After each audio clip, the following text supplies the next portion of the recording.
watching The 7 from WATE 6 on your side. Good evening, I'm Bo Williams, and welcome to The 7. Storms, winds, wildfires topping the list as we begin with breaking news for you tonight. Firefighters right now telling people to get out of a resort and the area around it. Let's get you some details here. The Sevier County Emergency Management Agency is requesting the evacuation around the area of Parkside Drive and Pine Mountain Road. Wares Valley Fire Department singled out the Parkside Resort in their evacuation request and a half-mile area around Little Cove Road. They describe it as a fast-moving brush fire. Now, an evacuation shelter is being set up right now at the Pigeon Forge Community Center. This is on Pigeon Forge Drive. And we do want to show you some video here sent in to us by Victor Rodriguez. And take a look here for a second. You can see a line of flames off in the distance. Rodriguez tells us this is close to the Parkside Resort, but it is not clear whether this is the same fire reported by the Wares Valley Fire Department. Now, we called the resort. The person at the office told us that she was calling to get in touch with guests. Our crew heading in that direction. Of course, we're going to bring you the very latest as it comes into the newsroom. But right now, windy weather and how dangerous the winds can be during a storm. We're going to get a look at some of those conditions in Sevier County a little bit closer in just a bit. We got to talk, though, with meteorologist Ken Weathers in the Storm Center. As a matter of fact, Ken, we've been talking the wind.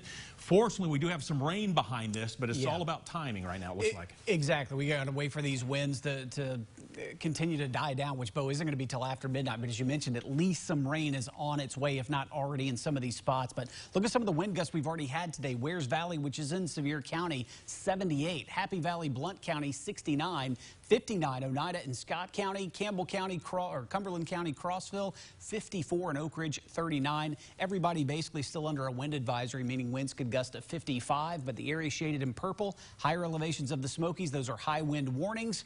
That means winds could gust to 80 miles per hour here. Current sustained winds, 25 Gatlinburg, 32 Townsend, 35 in Jamestown right now. That means gusts are even higher than that and will continue to be that way. Showers across the area, some rain hopefully moving in soon to portions of Sevier and Blount County, but we're watching the cold front itself making its way towards the plateau now. This line of thunderstorms from Cookville all the way down east of McMinnville will push slowly eastward over the next couple of hours and make its way towards portions of Cumberland County. So we're really on target with our timing here. Between now and 9 for the plateau, that's 8 Central Time, between 8 and 10 here in the valley, and 10 to 12 midnight areas east. So rain will be here before that. That's the cold front that could produce even stronger winds, Bo, and maybe even a few isolated strong storms. Talk more about that coming up in a minute. All right, could be a busy night. Thank you, Ken. All right, all this takes us now to our next Big 7 story. Sevier County was under a wind advisory today, and with high winds comes the danger of falling trees, power outages, and as we've been reporting, fires. Now, as we've been telling you, high winds can cause dangerous conditions for both local electric companies and fire departments. You know, the Tennessee Valley Authority and Sevier County Electric System have experience responding when high winds come through the area. They always have crews either on call or working a second shift. Anytime that we have severe weather or the potential of severe weather coming into our service area, TVA as well as local power companies keep a very close eye on it. Yeah, they work throughout the year to try to prevent down power lines due to the falling trees by cutting the limbs back before they get too close. That ultimately helps the reliability of the power systems and keeps your power on even when we have, well, these types of severe weather events. But if your power lines go down, just stay away. Do not try to move them off the road or off of your property. Again, just hands off. All right, let's take a look at the current outages in Sevierville and Sevier County, and you can see a number of outages right now. According to Sevier County Electric, about 409 being reported. We'll continue to monitor this for you throughout the night. Our next Big 7 story takes filings in federal court, and the Knox County Sheriff's Office is front and center. A former high-ranking officer of the Knox County Sheriff's Office is accused of using seized drug money to buy items ranging from coolers to iPads and putting deputies to work on home repair projects. Prosecutors say that former Assistant Chief David Henderson, his family and friends benefited, and so did a former Knox County Sheriff. Now, Henderson has been indicted by a federal grand jury. The charge is essentially stealing from a program supported by federal money, in this case, the Sheriff's Office. Prosecutors claim that Henderson had one of his staff use the narcotics money to avoid raising questions, and the amount is into the 6 figures.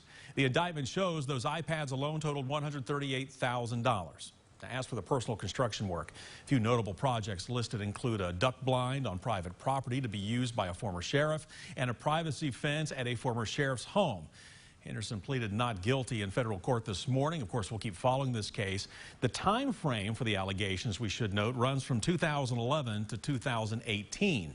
J.J. Jones was sheriff for the most part, for most of that period, but Jones is not named in the indictment. Next on the Big 7, the opioid epidemic continues to grip our area, and there are some who feel it on such a personal level, including one Knox County mother who lost her son to drugs. They say time heals all wounds, but it doesn't ease the pain of Sharon Heiko's broken heart. At just 38 years old, Justin, her son, died of an overdose. His mom says that his drug of choice was heroin, but it was a cocaine and fentanyl mixture that claimed his life. Justin started using drugs probably late teens and continued for over 10 years. He got clean for 6 years. He was over at my house the night before he passed away, and he was fine. We had dinner. He played with his niece and nephew. In the years since, Sharon found a new passion and purpose as a member of the Drug Overdose Support Group, sponsored by the Knoxville Police Department and the Knox County DA's office. It's a place for family members who know the hurt of an untimely loss. Together, the group organizes countless projects to raise awareness and pay tribute, like placing crosses on the courthouse lawn to represent lives lost to drugs and decorating a memorial tree at Christmas time. Well, as our community continues to struggle with opioid use, more and more parents walk in Sharon's shoes, and that brings us to our next story in the Big 7. We spoke with Knox County's District Attorney General about where our community stands with opioids. DA Sharm Allen says when the pandemic hit, our community lost ground in the fight against drugs and has since, well, seen a significant increase in overdose deaths. In 2021, we saw our highest numbers ever. Knox County had almost 400 overdose deaths in 2020, and then in 2021, we had over 450 overdose deaths. DA Allen is placing some of the blame on the coronavirus pandemic. The isolation, lack of community, people that are struggling with addiction issues. I think that their struggles probably were borne out during the pandemic, fears, anxiety, all of the things that we all dealt with. And the drug fentanyl is causing the most damage. Allen says it's the main drug they are seeing in most deadly overdoses. It takes more lives than any other life in our community, and it's extremely deadly. So that has been something that has come on the scene.